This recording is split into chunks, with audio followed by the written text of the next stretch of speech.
beginning of the year, we went through this endeavor to try and find speakers and find experts to talk through to help entrepreneurs out. One of the great resources here in town is the Xavier Leadership Center. And my friend Carol Turchik, who leads that, has led that for the past few years. And a lot of the great things that they're doing for entrepreneurs, but also big co's and mid co's. And so we thought that this would be a good combination of our two missions to expand that scope a little bit and provide this input and entree into the startup world to find out what's available at the Xavier Leadership Center and bring people like Holly O'Driscoll in front of our audience. So Carol, I'll turn it over to you and then over to Holly for the presentation. Thanks, Eric, and we appreciate the partnership for sure. The Xavier Leadership Center is an external-facing organization at Xavier University, and we do professional development for companies in our region, and we do that in three ways, or three buckets: process improvement, leadership skills, and business acumen. We do things privately. We also have what we call Corporate University, which has a spring and a fall schedule of open enrollment programs. And those are for anyone to join. And we have certificate programs, one-day programs, and just a combination of different topics. So Holly is one of our best and brightest facilitators during both that open enrollment and private programs. So we're excited to be here today partnering and would love for you to check us out and see if there's anything else we can do for you. Yeah, thanks so much, Carol and Eric, for inviting me in to partner. I'm excited to join you today because I feel like I've got a lot of I would say, interest and experience and stories to share around what does it look like on the entrepreneurial side, on the corporate side, right, on the exec ed or kind of development side Carol was talking about as well. So thrilled to be with you. As Eric mentioned, I'll be back next month. We're going to be talking business acumen then. But why don't we go ahead and jump in? I know we've got a small group today. I'm going to kick off with an exercise that I call Life Story in 6 Images and introduce myself using this approach. I'm sharing this with you for two reasons. One is I think it's a little bit more of an interesting introduction than what you would find on LinkedIn. And then also maybe it's a tool you can use with your teams to foster connection and relationship, which is one of the things that we'll talk about as related to influence skills here shortly as well. So I am born and raised in this area. Eric, you're sitting within, I'd say 2 or 3 miles, maybe max, of where I was born at the old St. Elizabeth Hospital in Covington. So I spent the first half of my life on the south side of the city, known as Northern Kentucky here. But when I give a talk in Moscow or Lima, people go, oh, Kentucky Fried Chicken, right? Or Kentucky Derby. So I talk about it now as the south side of Cincinnati. But coming to you today from the north side, where I've spent kind of the second half of my life so far. And so we're up near Bethesda Hospital. So all of my days spent in the Cincinnati metro area. And then I'll drop down a little bit to the image with the tree in the center. For me, that represents when I got kicked out of kindergarten. And all I remember about kindergarten was going for 2 weeks and the walk out to my mother's car, holding the principal's hand. He says, get in. They proceed to have a conversation. And she tells me that I'm not going back to kindergarten. And I said, what do you mean? I'm having a great time. And she said, well, apparently you're telling the teacher what to do, doing other people's work and telling her how many minutes she has left to teach. And it's not working out so well. So at that time, it was up to the governor of Kentucky to decide it was okay for me to go on to first grade. But I like to think of that now as really the genesis of what I focus on a lot now, which is challenging assumptions and pushing boundaries, right? Happening there around about age 5. Then I'll move to the image of the girl with the coins. It's not a picture of me, but it represents my middle school experience when I kind of caught the entrepreneurial bug. So I had one of those little zipper pouches with pens and pencils, and I still like stationary items today. Sometimes I'd loan my stuff out and I wouldn't get it back. And I thought, boy, there's got to be a better way. So I opened a pen and pencil rental business. It was 2 cents a minute for a pencil, 5 cents a minute for a pen. And the end of the week, I came home with a bag of money and my mom says, what are you doing? And I said, I'm running a business.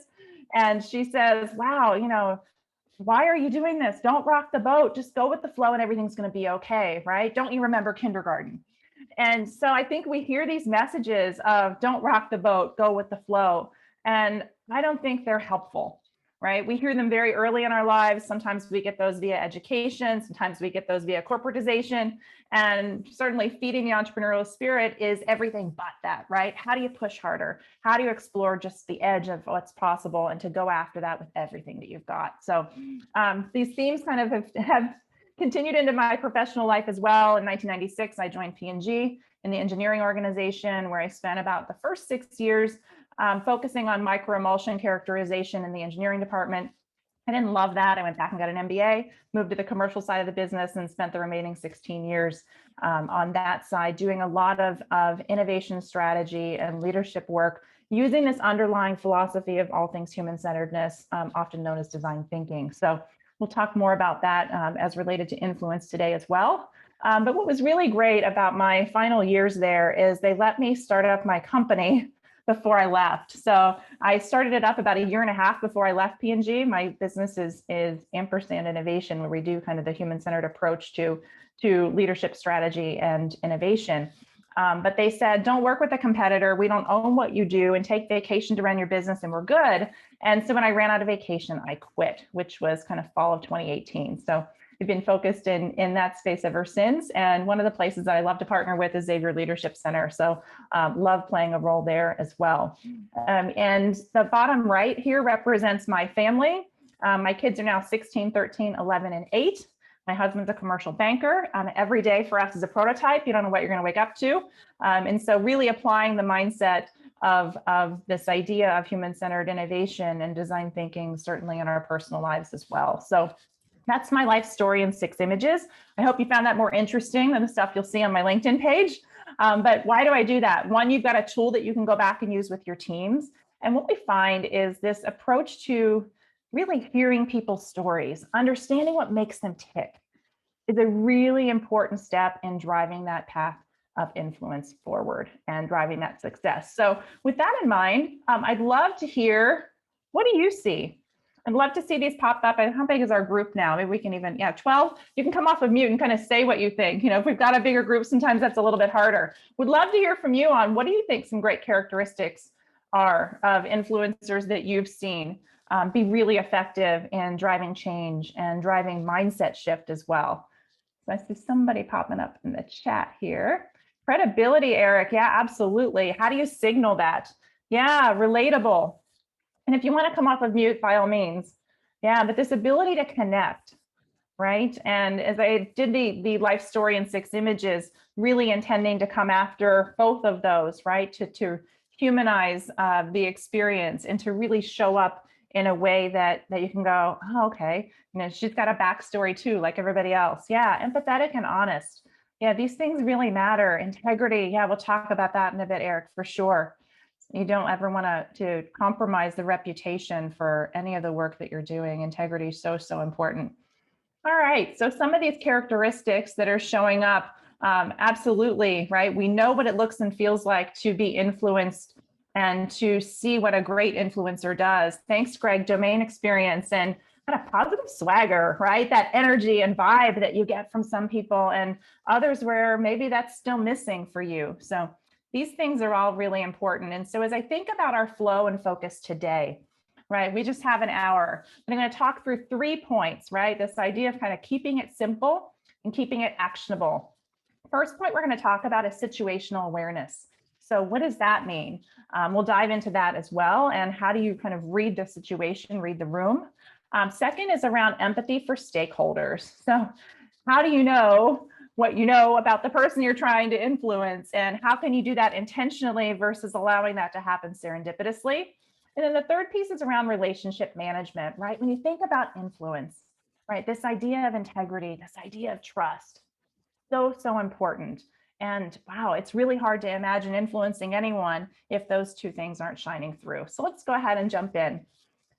First thing I want to talk about related to situational awareness is perspective taking, right? This idea of the lens, the experience, the approach that we have to a situation, right? Often kind of shines a light on what's possible, or wow, says, hey, maybe I should engage this kind of way. Or maybe it's this approach because the stakeholder is different. But it all starts with us really getting clear with our own intentions, right? What are we trying to accomplish? Why do we need this influencer, right, on our side? What's the purpose of this exercise? And sometimes I find, wow, if we're not clear in our own mind what it is we're asking for, it's really hard to be asking it of someone else, right?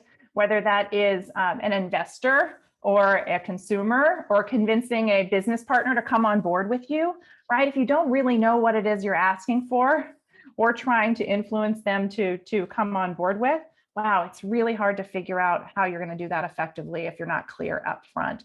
And so how do you start to drive that element of situational awareness? One point that I think has been really helpful in driving some clarity, right? As we think about prioritizing what is important and kind of summing up a situation. These 3 questions, right? What's going to matter in a week? What's going to matter in a month? Right? What's going to matter in a year? Right? And so how do you think about prioritizing the places where your influence is most needed, and the place where you can actually start to move the needle on the business challenge that you're facing, right? Because we think about, wow, you don't necessarily want to go after the same influencer all the time, but how do you do that in a really strategic way? It's about setting these priorities and making these choices and lining that up with, hey, what's the situation? What do I need now? What do I think I'm going to need later? How can I bring others along in the journey and to change their actions? Right? What's going to matter in a month? What's going to matter in a year? What's going to matter in a week? And so as we transition a bit, we're going to have an exercise here in a second. I want to introduce a tool that we use a lot in the design thinking practice called empathy mapping. Maybe you're familiar with this. Maybe you've used it for kind of consumer analysis, understanding your end user. But I want to shift gears and show you how broadly applicable this approach can be used, really to understand your stakeholders as well. So when you think about the think, feel, say, do, right? I'm going to turn my body for a second. And I think it's important to think about kind of think happening in the head, feel happening in the heart, say happening, what you're hearing, and the do is the behavior. And as long as you figure out that, hey, 2 things happen on the inside and 2 things happen on the outside, right? It's pretty easy to start to figure out how you want to bring this sketch to life. This one is what I call the fancy bow tie diagram that looks really nice on PowerPoint, but a little harder to use unless you've got a printer nearby. But I want to offer another model that really can kind of be more portable. I've seen people use this approach to empathy mapping on a cocktail napkin, on the back of their hand, on a tablet. So the idea is to make it actionable and usable. And so what I'd like for you to do, hopefully you've got something to write on and something to write with.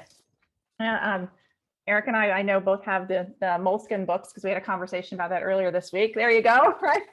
But if you decide you've got a tablet, you want to use that instead, by all means, right? When you think about influencing your stakeholder, right? After you've figured out the situation, what your needs are, what you're trying to drive, the prioritization, then wow, how do you understand who it is you're trying to influence? What do they need? What are they thinking? What are they feeling? What are they saying? What are they doing? So I would love for you to do this exercise. I'd like for you to consider a stakeholder that you're trying to influence, right? This might be someone on your team today. Maybe it's an external partner that you're trying to bring on board. Maybe it's an investor, and maybe it's someone else. I'm sure a name is coming to mind. Would love for you to have the opportunity to do that. And so I'm going to turn on a song, and you're going to do the exercise for the full length of the song. And then we're going to come back and talk about kind of what showed up for you and kind of what's coming up as you think about influencing this person. So questions before we jump in? So we're thinking of like a customer, or just somebody that we want to influence? Somebody you want to influence, Eric. Yeah. So I don't want to be prescriptive around who that is, Okay. but whoever the stakeholder is that's coming to mind, somebody that you're trying to influence today, or maybe someone that you've been trying to influence for a while, right? If you can really kind of get inside their experience, what are they thinking? What are they feeling, right? In many ways, influencing a stakeholder is not unlike influencing your consumer, right? You got to know who they are, what's making them tick. How do you tap into what their needs are and to help bring them along in that space? So yeah, any of those are fair options as we think about the exercise. Any other questions before we go? All right, I'm going to turn on the music. I turned on the volume and the phone kicked on. Here we go. Anyone want to come off of mute and share? We've got a small enough group that we can have the conversation live. I'll start. I think Thanks, Eric. some of the, in this, the mindset of that they have multiple competing priorities, right? That's what I'm thinking. They're thinking is that there are a lot of stuff that how to prioritize and put some hierarchy to those things that are right in front of them. Yeah, I think it's a great point, right? And maybe that's showing up in some of the other empathy maps as you think about stakeholders. Certainly, everybody's juggling a lot today, right? And as you think about really capturing attention and being able to effectively influence a stakeholder that has a lot going on, right? How do you kind of solve that way in to really get some access to some of that attention and mind space that is often a little bit scarce? So yeah, thanks, Eric. Anyone else? Any insights pop as you were doing the exercise?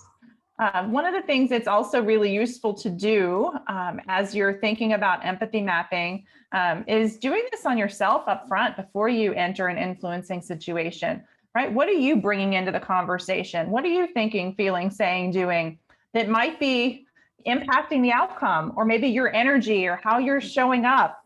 And so this tool is so versatile. It works not only for kind of your end user, your consumer, but also on yourself, maybe on your direct reports is another great place to really understand kind of what they're feeling as well, along with any other stakeholders that you might want to be influencing. So any other points to share on this exercise? No? I do think that, I'm Go sorry, ahead. just real quick, just thinking of like, what are their loss of sleep issues? That's a good way to put it. Like, what are the major roadblocks that we need to help them navigate around? Yeah, exactly right. And how does that impact your ability to get to yes? Right. And how do you really start to understand them in this way? So when you think about empathy mapping and how it helps you really influence, right? This idea of getting clear on what needs to be true for you to get the outcome you want, right? First, capturing their attention and kind of building that relationship. We'll talk more about that in a few minutes. But how do you get to yes? And when you think about having the time and the insight to get to yes, right? When we do this work on consumers, it's so important to capture that insight and to figure out, okay, what really, I'm sure many of you are familiar with jobs to be done, right? The job to be done for a consumer, what's the job to be done in your influencing domain as well? And how do you really step into that as leaders? And are there barriers, to Eric's point, right? What do you need to overcome in order to effectively step into this influencing conversation? And wow, maybe it looks differently if you're trying to influence an investor versus influence a new partner to come into the business, right? Or if you need to partner with a supplier, or you're trying to kind of shore up what does your manufacturing look like, right? As you think about influencing and getting to a place of agreement, how do you dial in to meet the needs of your stakeholders? That's super hard to do if you haven't paused to really lean in and say, what are they thinking about, right? How can I really address some of the things that are special points for them, and recognize that it's not kind of one size fits all. Certainly, as we think about the stakeholders, the many of them that we're exposed to and we're trying to partner with in our businesses, right? How do you do that? One of the things that came up in the chat when we kicked off and said, hey, what are some of those characteristics of great influencers? This idea of credibility, right? And integrity. How do you show up with a sense of authenticity in order to really start to bring those elements to life? Anyone have a story on how you were able to overcome some barriers to getting to yes, or even a story of, hey, I tried and it didn't go so well, that you want to share with the group? One of the things that's really important, right, is this opportunity to learn from each other. So would love to hear if anything sparks when you say, hey, did you get to yes? And if not, right, what happened and what did you learn from that experience? Does anyone have a story to share? I can share. Yeah, thank you. So I'm here for the first time, Tatiana. I'm in the financial services industry. And so for a lot of folks that I work with, it's one of those things where people don't know what they don't know. And once we have a conversation around what they're doing, when they feel really good about what they're doing, it's very common that we find ways that they're inefficient or that they're maybe not doing what's in their best interest. And it's really coming from lack of education or knowledge around the financial industry and how to move forward. And so once we do, break everything down, analyze their portfolios, help them see what they're doing right now and where they actually need to be, then people go, "Oh, I never thought of it that way. Oh, I need a plan for retirement. What?" Uh, so it's interesting how when you just give them a different perspective of this is where you're headed, this is the numbers that I can calculate for you, and this is where preferably you'd want to be based on what you're telling me what you want your future to look like. And that's generally where I've seen people say yes, and just seeing, oh, okay, so you know more than I do, and I probably should take your advice over, winging my finances. Yeah, thanks for sharing that story, Tatiana, right? I think you hit on a couple of those points that came out in the chat, right? That credibility. I love that you've also really landed in that space of empathy on, wow, sometimes people don't know what they don't know. And how can you bring them along in the journey and have them go, oh, okay, right? But if you haven't taken the time to get to know what their wishes are, what they're trying to do, what those accomplishments are that they'd like to have in their lives, right? It's super hard to plan for that. And as you think about influencing them, right, those are really important steps forward, because it changes your orientation to the approach for sure. Absolutely. Yeah, thanks for sharing that. Anybody else? It's a great story. Oh, okay. We will continue to move on. Please, if something comes for you, don't hesitate to chime in, because I think it's an opportunity not only for us to talk about kind of what can help inspire and drive our influencing skills as leaders, but how do we learn from each other on some of the experiences that are showing up.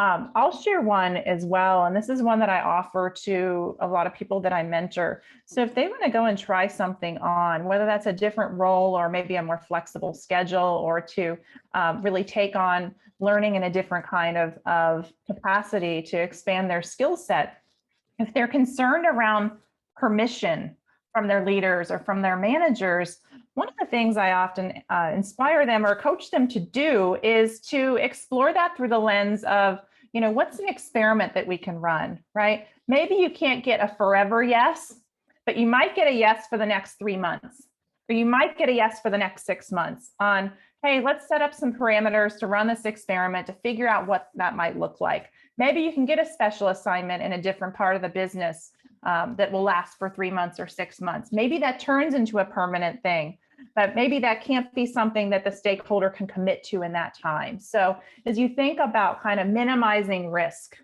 as you're influencing others to go after the things that you want, right? How do you get to that? Yes, sometimes it's kind of making that into bite-sized chunks that maybe they can't say, yeah, you can kind of move into this role and you can go down this path and you're kind of done into that space forever. But maybe you can do it for 3 months, 6 months, to really kind of try it on and use it as an experiment. What I found is most people want to say yes. They're trying to figure out what does it mean for them and how can they do that and be really confident in their response that they're offering to you. So it's another example of kind of driving this influencing approach, right? What's the worst that can happen in 3 months or 6 months? It's kind of the same length as a lot of different parental leaves, right? So when you think about if you're stepping away for that time, you can sure try on another approach as well. So, with that example out there, any other stories from the group around kind of influencing and how you've been able to overcome barriers? Good. All right. So when we think about relationship management, wow, it feels like the relationship and specifically the trust that forms in our interpersonal relationships really is so critical in our ability to influence others, right? And, two areas of focus that have shown up recently in the research on kind of leaders that influence effectively is this idea of transformation and transaction, right? Transformation is kind of going deeper. It's knowing the backstory. It's looking for those connections, those opportunities to strengthen kind of the relationship, and often rooted in some really powerful conversations. I'm a huge fan of the work of Margaret Heffernan. Maybe you've heard of her as a TED speaker. She has a book that's called Beyond Measure. In the first line of the book, she says, wow, at work, it seems like we measure everything that really matters. And she goes on to talk in her book around the importance of social capital, right? And that starts with communication. The communication helps us to foster a relationship, right? The relationships build a sense of community. That builds a sense of trust that you can ultimately go and actively, successfully influence each other, right? And this idea of these transformational conversations really is that glue that holds the relationship intact, holds it together.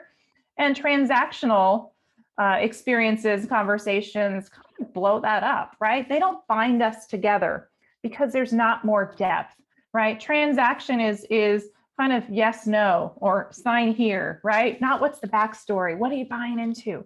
What's your vision? How does that start to come to life? And how is it influencing your relationship?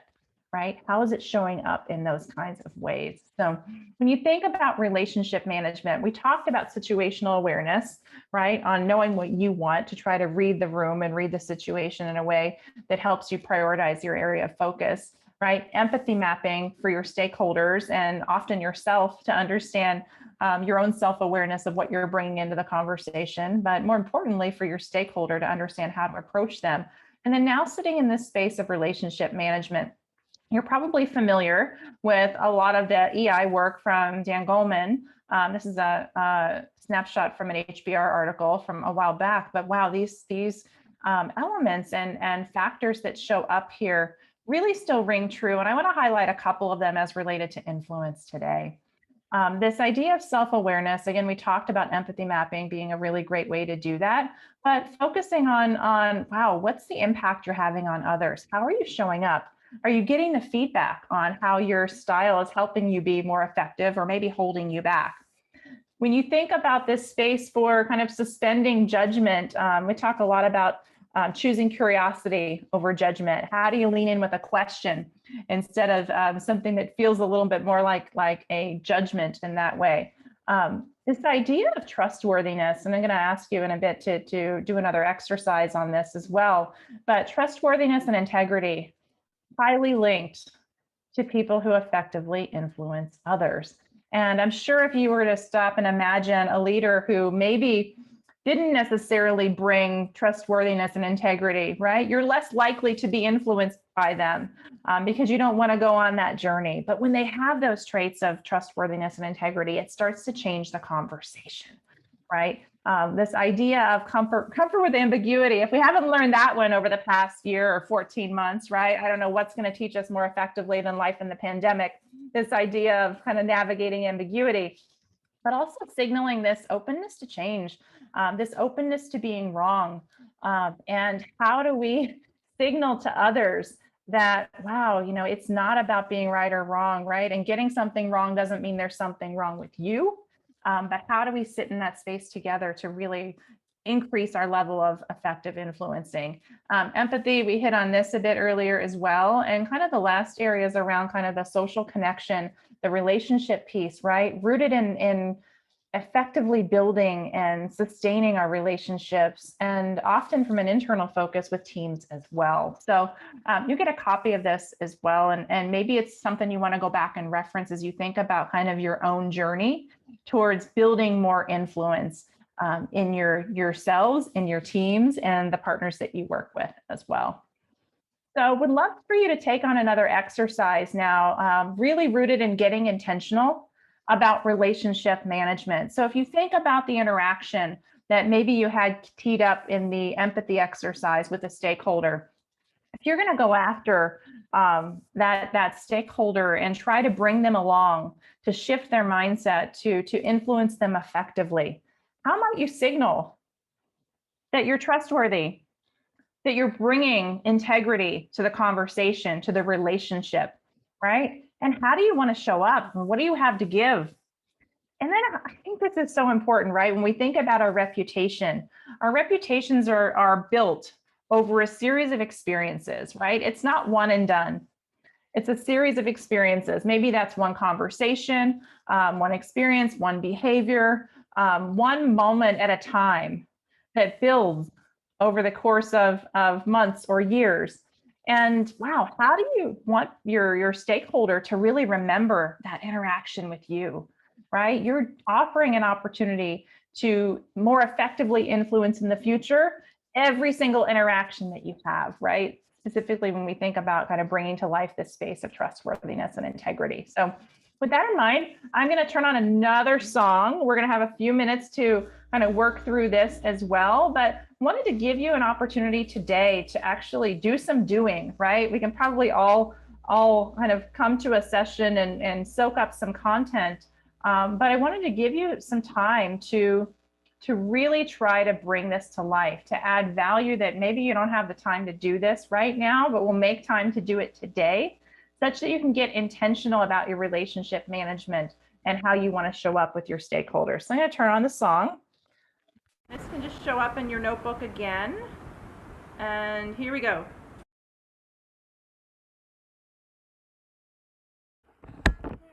Almost 4 minutes of time to think, time to invest in yourself and the relationships and the ways in which you want to approach that going forward. Catherine, I'm going to pause and ask for your help for a second because I was trying to coordinate a randomized breakout, but I don't see that feature on the drop down. Can you help me with that, please? Yeah, I can create the breakout rooms now. Yeah, thanks. I think random is perfectly fine. And I think given the size of our group, we can probably have, two, given that we've got, it looks like 10 folks now, 9 on the line.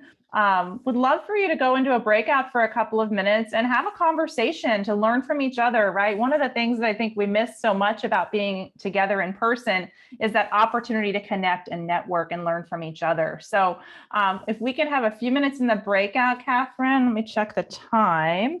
Why don't we plan to do 7 minutes in the breakout?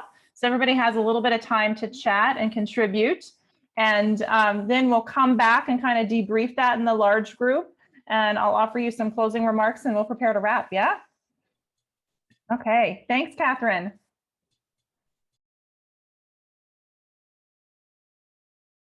Pleasure of hopping into a breakout room as well. And want to offer a special shout out to Vrinda, who's joining us from Mumbai.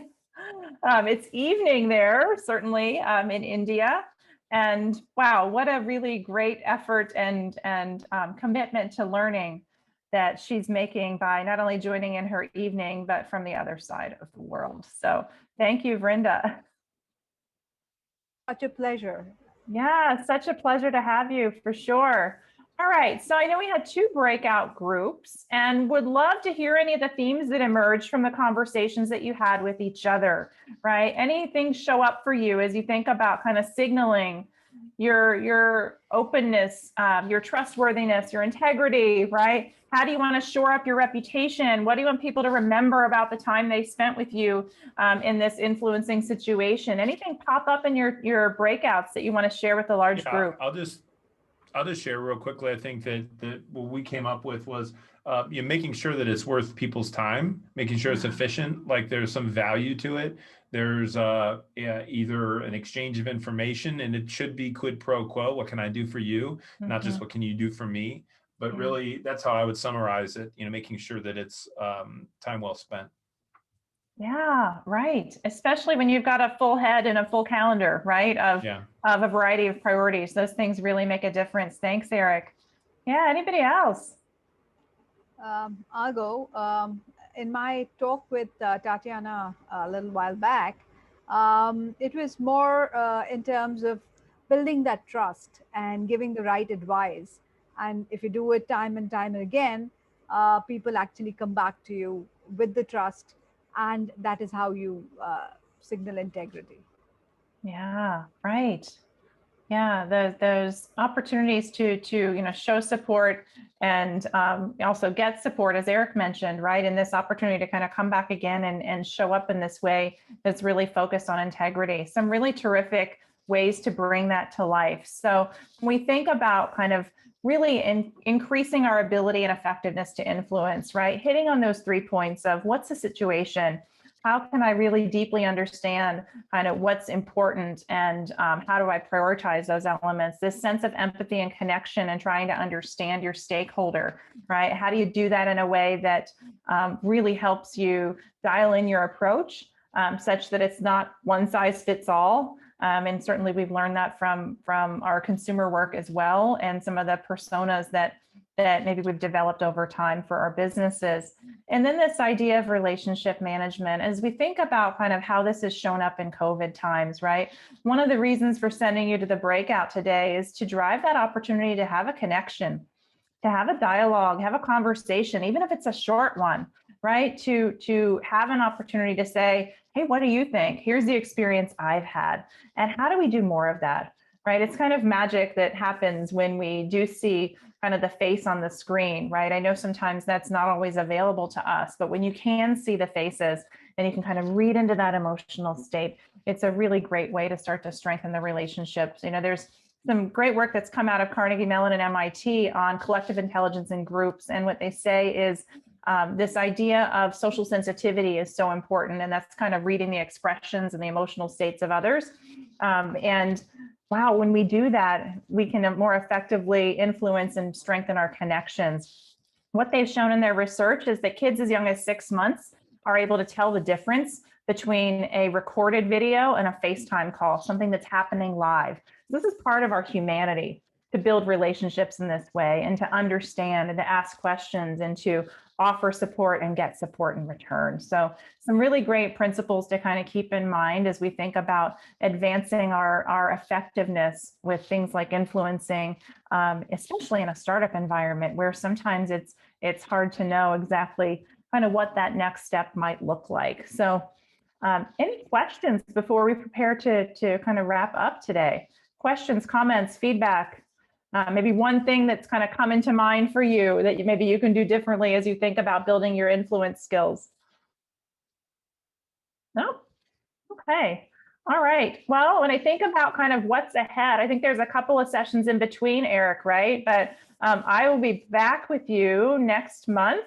We're going to be talking business acumen for startups as well. And boy, it's different in a startup environment than it was in corporate, right? And, you know, really trying to understand some of the drivers and, you know, all the great foundational business training and understanding I had not only in graduate school, but also in, you know, more than 2 decades at P&G. Things are different in a startup environment. And so we'll talk about what that looks like. But I'm really thrilled to be with you. Excited to come back and see you again next month. And Eric, anything you want to offer as far as the next sessions that you have planned?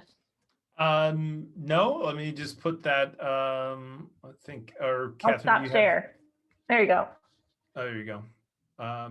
Catherine, if you have do you have the link up to the Eventbrite, or can share the link with the, let me just pull it up, of the other sessions that we have coming up. But thanks, Holly, and thanks, Carol and the XLC crew. For, here it is. Oh, that's not going to be public. Oh, well. Yeah, I think you had 1 or 2 sessions between today and the one I'm doing Yeah, I next got one month, from yeah? EY. Our friends at EY are talking about some financial modeling type of stuff. But yeah, thanks everybody for joining and for you know, it is nice to dust off the skills and get used to talking to people extemporaneously, and we'll get back to meeting face to face soon enough. Very good. Thanks so much for the opportunity to contribute. Wishing you guys a great rest of your day. Thanks so much. Yes. Bye. Thank you so much. Bye-bye. Thank you. See Good you. night.